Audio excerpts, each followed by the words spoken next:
देखिए next topic है बच्चों हाइपरबोला। सबका ध्यान बोर्ड की तरफ देखो। मैंने एक बार आपको कंपैरिजन बता दूं, एमसीक्यू में बहुत काम आने वाली चीज है और ये 3 और 4 मार्क में भी आता है। मैंने आपको बताया था इधर कि अगर पीएफ अपॉन पीडी का रेशियो 1 है तो ये क्या होगा, एमसीक्यू में पूछते हैं। PF by PD ratio is called eccentricity. If eccentricity is 1 it is a parabola. If eccentricity is 1, the curve is a parabola. If PF by PD is not equal to 1, इसका क्या मतलब हुआ, या तो वो लेस देन 1 होगा या तो वो ग्रेटर देन 1 होगा। If it is less than 1, it is an ellipse. If eccentricity is less than 1, it is ellipse. If eccentricity is greater than 1, it is hyperbola. ठीक है, if it is greater than 1 it is hyperbola. ये आप बाद में ये तीनों चीजें लिख लेना, याद रखना ये तीनों चीजें, क्योंकि मैं यहां से इसे मिटा रहा हूं। लिख लोगे ना, आपको याद तो है ही। सुनिए, तो हाइपरबोला इज अ कर्व। ध्यान से सुनिए, दो डेफिनेशन है। ये डेफिनेशन आजकल इसलिए जरूरत पड़ती है और असर्शन रीजनिंग नामक चीज आ गई है ना दुनिया में। पहली डेफिनेशन क्या बताई, it is a curve where PF by PD ratio is less than 1, that is eccentricity is less than 1। Second definition, it is a curve whose difference of distances from two fixed point is always a constant। ये दूसरी definition है, मतलब बताता हूं। हाँ, PF by PD is greater than 1 for hyperbola, less than 1 for ellipse. Greater than 1 for hyperbola पहली definition, और इनका डिफरेंस कांस्टेंट होता है। pf1 माइनस pf2 का मतलब पता क्या है, पॉइंट का पहले फोकस से डिस्टेंस और पॉइंट का दूसरे फोकस का डिस्टेंस, इनका जो डिफरेंस होता है वो हमेशा क्या रहता है, कांस्टेंट। अब आप देखिए हमारे कोर्स में आपको याद है एलिप्स की क्वेश्चन क्या होती थी, x square upon a square plus y square by b square equal to 1। Hyperbola में माइनस होता है। अच्छा, एलिप्स की एक ही क्वेश्चन थी ना, हम लोग देखते थे ए बी से बड़ा है कि बी ए से बड़ा है। ए बी से बड़ा होता तो हम पहला फॉर्मूला लगाते थे, बी ए से बड़ा हो तो हम दूसरा लगाते थे। इसमें क्या है, इसमें इक्वेशन ही दो होती है।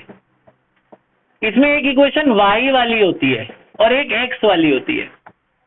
X square by a square, उसमें minus y square by b square equal to 1। एक इक्वेशन एक्स से स्टार्ट होगी और दूसरी इक्वेशन वाई से। आप देख रहे हो ए और बी की पोजीशन नहीं बदली, ए और बी वही है जहां है। तो इसमें ये देखना कि x से शुरू हो रहा है तो पहला हाइपरबोला होगा बेटा, ये वाला हाइपरबोला होता है फर्स्ट, जो अलोंग एक्स एक्सिस बनता है। ये ओरिजिन है, ये दोनों मिला के एक हाइपरबोला है। दो अलग अलग कर्व है, ये अलोंग एक्स एक्सिस बन रहा है। यहां से यहां तक की लेंथ a होती है, ये वर्टेक्स है a,0 minus a,0। These two are vertices. दो फोकस होते हैं, एक यहां एक यहां। फोकस का कोऑर्डिनेट होता है AE,0, इधर माइनस AE,0। दो फोकस, दो वर्टिसेस। आपको याद है एलिप्स में हम लोग इसे मेजर एक्सिस बोलते थे, इसे क्या बोलते थे, माइनर एक्सिस। नाउ इसका नाम है transverse axis. This length AB is called transverse. जो वहां मेजर होता था वही यहाँ ट्रांसवर्स है, नाम बदल गया, इसको ट्रांसवर्स एक्सिस बोलते हैं। और corresponding to the other points, ये लेंथ एक होती है B, यहां से यहां तक, इसे कॉन्जुगेट एक्सिस बोलते हैं। मेजर और माइनर की जगह ट्रांसवर्स और कॉन्जुगेट एक्सिस है, ठीक है। ऐसे ही हाइपरबोला जो दूसरा वाला है अलोंग वाई एक्सिस जो बनेगा वो ऐसे बन जाएगा, अलोंग वाई एक्सिस। ये हाइपरबोला अलोंग वाई एक्सिस है। इसके वर्टिसेस यहां लाई करेंगे 0,a और 0,-a। आप देख रहे हो वहां पे b होता था 0,b और 0,-b, यहाँ दोनों a से ही डिनोट कर रहे हैं, बस कोऑर्डिनेट का फर्क है। ये x एक्सिस पे लाई कर रहा है तो नंबर ,0, ये y एक्सिस पे लाई कर रहा है तो 0, नंबर है। इसके फोकस भी y एक्सिस पे लाई करेंगे, यहाँ और यहाँ। इसके फोकस का कोऑर्डिनेट होगा 0,ae और इधर भी 0,-ae। तो आपको मैं फॉर्मूलेज बता देता हूं बेटा, ये सारे फॉर्मूलेज हैं जो आपको। तो पैराबोला और हाइपरबोला में फर्क क्या है, पैराबोला जो कर्व चलता था ना वो एक्स एक्सिस या वाई एक्सिस के पैरेलल चलता है, ऐसे करके ऐसे। हाइपरबोला में एक्सपैंड होता जाता है, समझ रहे हो, ऐसे चला पैराबोला, ऐसे एक्सपैंड हुआ हाइपरबोला। तबला क्या है, MC वाइवा का क्वेश्चन है। What is a tabla? Tabla looks like parabola, hyperbola, ellipse. Parabola. Tabla looks like a parabola. Tabla ऐसा ही होता है ना यूं।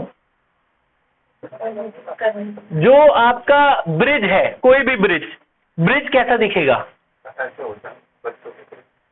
ब्रिज लुक्स लाइक अ हाइपरबोला। ब्रिज ऐसा फैलता ना, जो ऐसे गया वो हाइपरबोला, और जो ऐसे इस तरह से जा रहा है वो पैराबोला। समझे?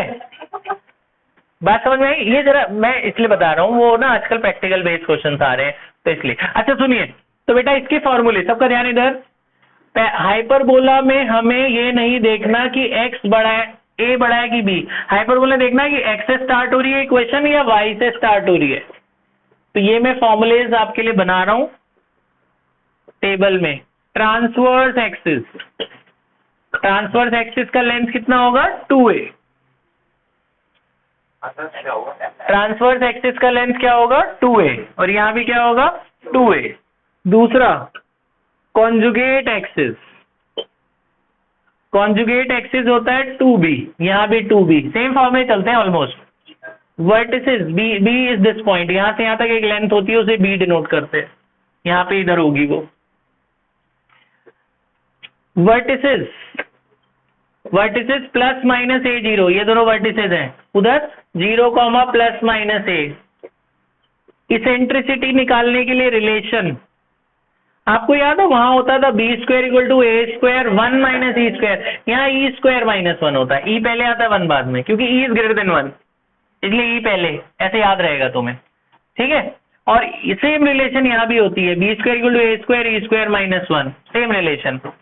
फोकस, बताइए फोकस का कोऑर्डिनेट एलिप्स में क्या होता था? प्लस माइनस a0, सेम इसमें भी। तो एलिप्स के फॉर्मूले हैं सारे। इधर 0, प्लस माइनस a ही रहता, b ही नहीं रहता, उसमें b ही होता था। फिर directrix, directrix x is equal to plus minus a by e, याद है? यहां भी वही same, y is equal to plus minus a by e, बस कोऑर्डिनेट बदला। Directrix is a line, directrix इसी के पीछे एक लाइन होती है जो पैरेलल होती है रेस्पेक्टिव एक्सिस के। 7th latus rectum, latus rectum is a chord which passes through focus 2b square by a, same formula इसमें भी आता है, ठीक है? तो बेटा अब क्वेश्चंस भी सेम वैसे आते हैं जैसे एलिप्स में। कैसे होता था? पहले आपको इक्वेशन दे देते, बोलते ये सारा निकालो। आपको याद है, जैसे आपको इक्वेशन दे देते थे x square by 16 minus y square by 9 is equal to 1। आपको पता चल जाएगा ना हाइपरबोला है। अगर बीच में प्लस है तो इलिप्स, माइनस है तो हाइपरबोला। फिर आपको पता है, आप ये a निकालते हो यहाँ से b, a square equal to 16, तो ये कितना हो गया 4, b स्क्वायर इक्वल टू 9, तो b कितना हो गया 3। बस यहाँ पुट करते जाना, सारा निकल जाएगा। अब आप देखो x से स्टार्ट हो रहा तो ये वाले फॉर्मूले लगाना, अगर यही क्वेश्चन y से स्टार्ट होते तो ये वाले फॉर्मूले लगाते, है ना? तो बस ये आप ये फॉर्मूले नोट करो और 10.4 अभी खत्म कर डालो। छोटी सी एक्सरसाइज है, जल्दी से खत्म हो जाएगी। पॉज कर दे बेटा। Good evening.